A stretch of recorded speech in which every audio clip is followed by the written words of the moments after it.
Virei protestante porque Deus me direcionou à igreja que estou. E aí você vai ter que me explicar como é que funciona isso. Porque como que Deus vai te direcionar à direção contrária daquilo que ele deixou como correto? Como que Deus vai te direcionar à divisão? Como que Deus vai te direcionar a um lugar que não tem estabelecido aquilo que é certo? Se o Espírito Santo não se contradiz, querido. Gente, essa daqui é a Camila. Ela é uma católica, ela tem um perfil no TikTok, onde a maior ênfase do seu perfil é trazer críticas ao movimento protestante. E eu fiz uma pergunta no seu perfil que Deus me direcionou a uma igreja protestante e ela discordou, questionando como que o Espírito Santo, sendo o Espírito Santo da verdade, iria me direcionar a uma igreja protestante, porque os católicos não reconhecem o movimento protestante como a igreja de Cristo. E esse vídeo aqui não é um ataque nem à pessoa dela e muito menos a pessoas que são católicas, até porque eu tenho muitos amigos católicos e até familiares católicos também.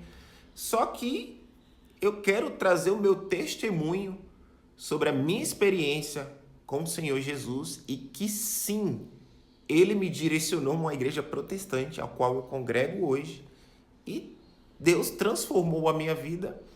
Então eu acho um pouco incoerente quando alguém invalida alguém que se diz protestante e diz que aquilo não procede do Senhor Jesus.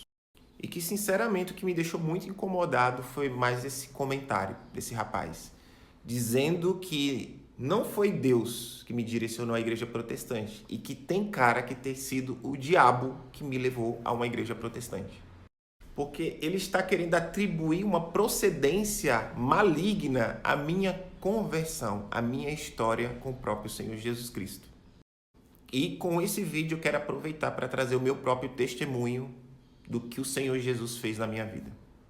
E primeiro eu preciso mostrar que um dia, sim, eu fiz o catecismo da Igreja Católica aos meus 11 anos. E bastou eu fazer o catecismo que, com pouco tempo depois, eu parei de ir na igreja e consequências da minha vida me levou a viver a própria homossexualidade. Como nessa própria época já estava consumindo pornografia, e ela gera vários gatilhos e problemas emocionais em crianças quando se consome esse tipo de conteúdo.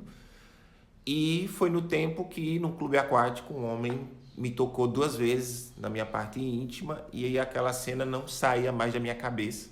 E eu fiquei muito frustrado porque alguém me tocou dessa forma. E isso já foi um grande gatilho de me gerar uma confusão de identidade e me levar à própria homossexualidade. Além da rejeição, do bullying que eu sofria e que tudo isso só somou para que eu sofresse de uma coisa chamada complexo de inferioridade. Eu não me sentia tão masculino ou tão homem quanto os outros homens. E isso feriu a minha masculinidade ao ponto de gerar essa crise de identidade em mim, que quando eu fiz umas amizades, quando eu fui estudar no centro da cidade, que eu conheci alguns rapazes que eram homossexuais, conheci a Praça GLS da época e fui conhecer uma boate GLS da época. E foi nessa consequência que uma pessoa que conhecia minha família me viu entrando nesse ambiente, falou para minha família que eu estava lá. E fui questionado do que eu estava fazendo ali e nessa crise que eu estava passando, acabei me assumindo como homossexual. E desde então, quando eu me assumi como homossexual, me tornei drag queen e fui eleito rainha da parada LGBT. E olha aí exatamente eu sou essa pessoa aqui. Quando fazia shows como drag queen e fui eleito rainha da parada LGBT e fiz show por 6 anos da minha vida. E a minha vida era estar na noite. Olha eu aqui de novo. Quando vivia em boates, fazendo shows, viajando e vivendo a vida LGBT como uma drag queen. Olha bem, eu e eu aqui. Prefiro hoje. E com isso, eu nunca mais voltei a pisar numa igreja católica. E muito menos protestante. Eu nunca conheci nenhuma igreja no meio desse tempo. Então eu literalmente vivi no mundo, ausente do evangelho, da igreja e de qualquer cunho religioso.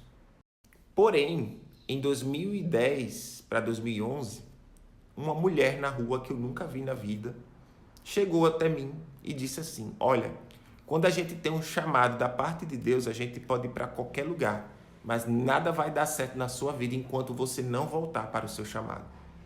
Olha, eu sei que eu recebi a palavra dessa mulher, mas sinceramente, isso que ela falou plantou no meu coração e trouxe toda uma revelação depois de alguns anos na minha vida. Pois até no ano seguinte, quando eu mudei para Campinas, São Paulo, eu tive um sonho, uma visão que eu estava em cima de um muro branco e que eu via um homem de veste branca, cabelos longos e barba, que era Cristo. E ele fazia um olhar para mim, que o olhar dele dizia: segue-me. Só que eu estava em cima de um muro, como se eu precisasse tomar uma decisão e escolher para qual lado eu iria. E acordei tendo uma visão de Jesus em 2011. E com isso, eu não frequentava igreja, não tinha conhecimento da palavra e vivia a vida conforme eu queria. Vivendo como homossexual, sendo drag queen, fazendo shows, e que tive um sonho com Jesus e não compreendi muito bem, mas logo depois tudo foi fazendo sentido. Porque as palavras daquela mulher foram proféticas na minha vida. Porque até 2018, de setembro de 2018, tudo foi dando errado. As portas se fecharam no meu trabalho, na minha vida, na própria homossexualidade. O povo pinta que ser gay é a maior maravilha do mundo, mas não é não, viu? É uma vida bem terrível. E longe da minha família, então eu me encontrei em setembro de 2018 numa situação que eu passei até por depressão, crise de ansiedade e um vazio que eu sentia, porque desde pequeno eu sentia que faltava algo para preencher esse vazio que eu ainda não sabia o que era. E eu estava nessa maior crise em setembro. E foi quando uma amiga que me viu nessa situação, ela me chamou para ir na igreja na qual eu congrego hoje, que é a Igreja do Nazareno Central de Campinas. Foi a primeira igreja protestante que eu topei conhecer, e foi essa. E fui algumas vezes, de terça-feira ou domingo. E quando decorrer de um mês, que foi no mês de setembro, a minha experiência não foi exatamente na igreja, mas foi em casa. Quando eu estava muito cansado de tudo que eu estava vivendo, me sentindo sozinho. E eu comecei a buscar a Deus por oração pelo YouTube. E nessa oração, falava se eu entregava a minha vida para Jesus. E foi nesse exato momento que, cansado de tudo, eu falei para Deus: Senhor, eu cansei da minha vida. Eu entrego ela para você porque já não sei mais o que fazer. E foi nessa hora exatamente que eu senti meu corpo formigar dos pés à cabeça. Meu corpo esquentou de tal forma, foi algo sobrenatural. Foi algo que parecia que descargas elétricas saíram do meu dedo. Em casa, com um fone de ouvido, escutando aquela oração, e simplesmente foi algo sobrenatural na minha vida. E consequentemente depois eu dormi. Só que quando eu acordei no dia seguinte, eu senti uma paz que eu nunca tinha sentido na minha vida, que excedia todo entendimento. Os frutos do Espírito Santo, como paz, longanimidade, benignidade, mansidão, domínio próprio, enfim.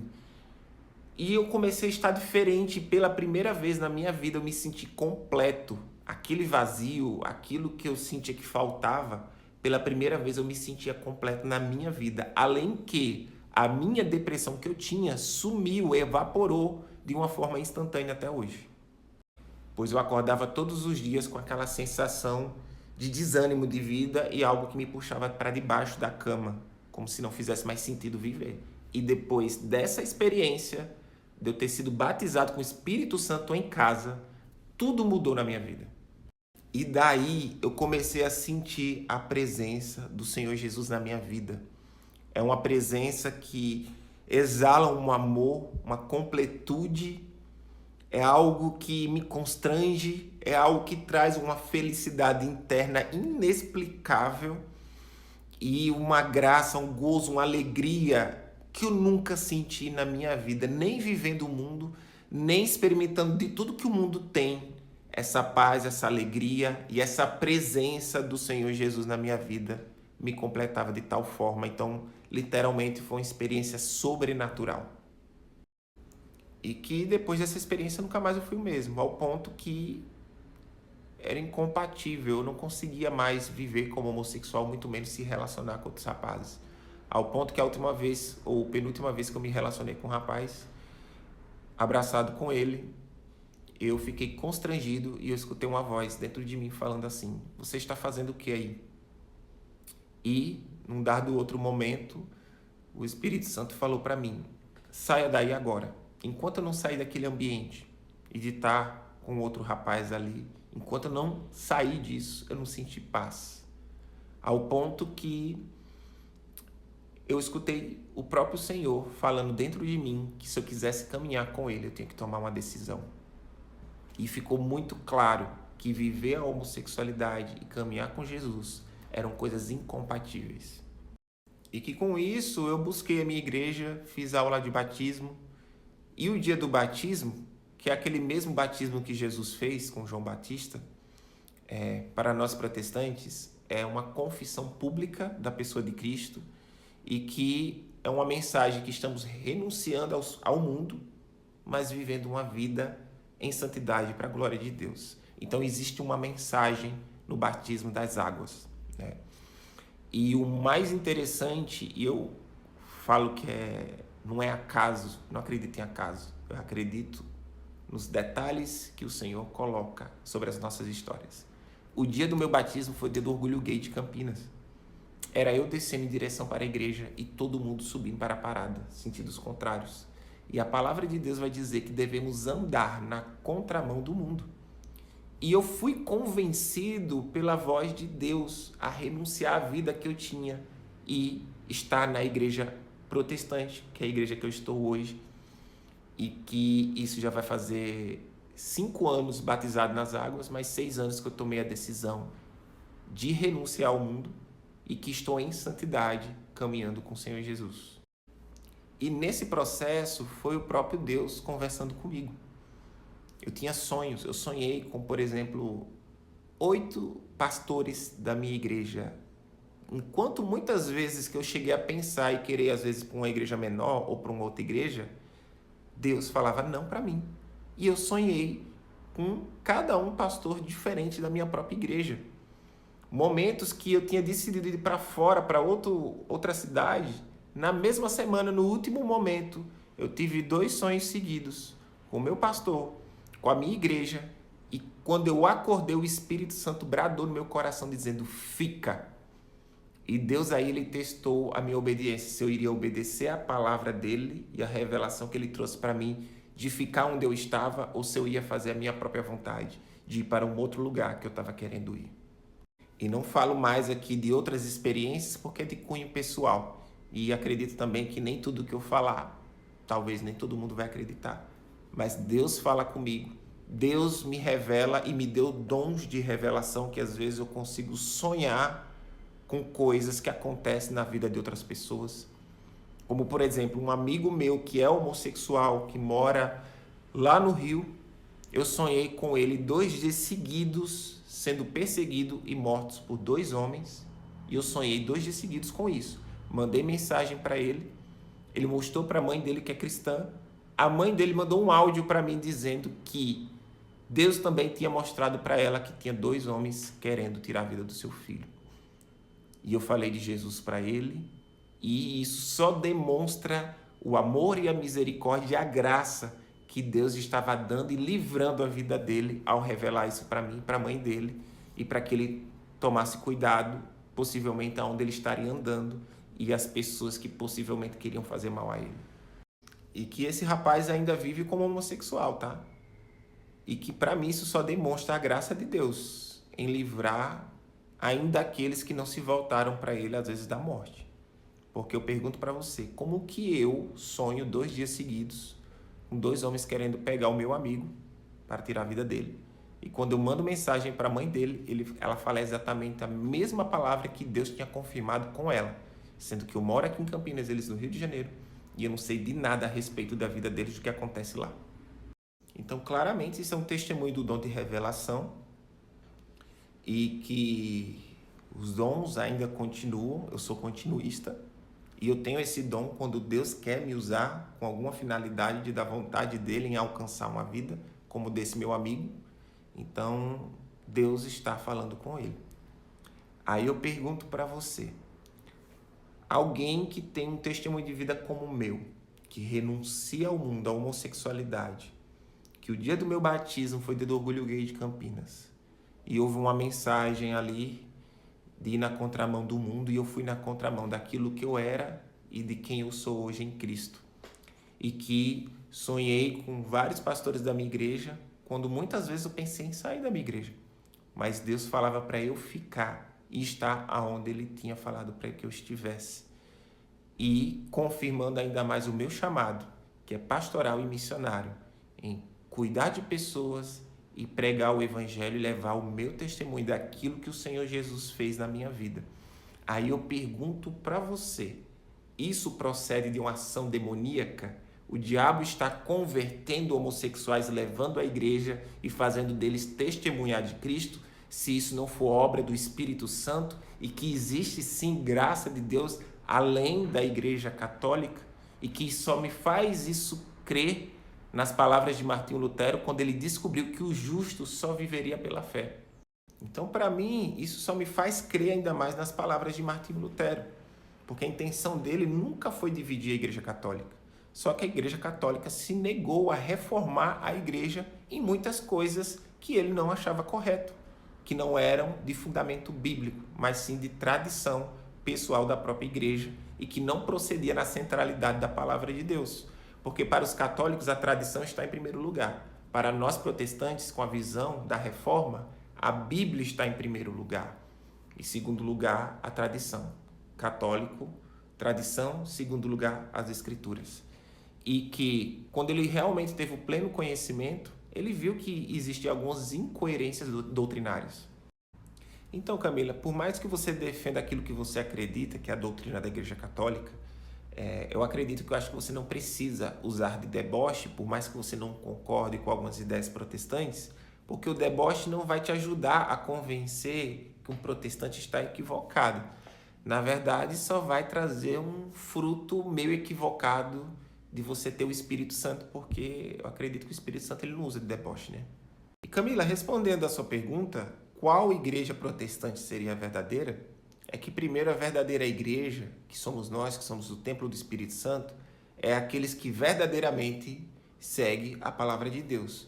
Jesus diz em João 14:21, que aqueles que dizem que me amam, seguem a minha lei, a minha palavra. E Jesus diz que aqueles que dizem que me amam e não seguem a minha palavra, isto é mentiroso. Então, a igreja verdadeira é aquela que realmente prega a palavra de Deus, uma igreja cristocêntrica, que é fiel à interpretação das Escrituras, porque para nós protestantes, as Escrituras é a nossa fonte de verdade e referência. Então, se a igreja ela é fiel à palavra de Deus, podemos congregar nessa igreja, ainda mais que o Espírito Santo ele nos conduz, e o Espírito Santo me conduziu a congregar na igreja que eu estou hoje e seguir o meu chamado pastoral e missionário ao qual estou me dedicando hoje, cursando o 3º ano do curso de teologia e me dedicando a fazer a obra de Deus e fazendo esse trabalho nas redes sociais, pregando o evangelho, levando transformação de vida, conversando, aconselhando, discipulando pessoas que vêm dessa área da sexualidade e conduzindo essas pessoas às Escrituras e a ter intimidade com Deus.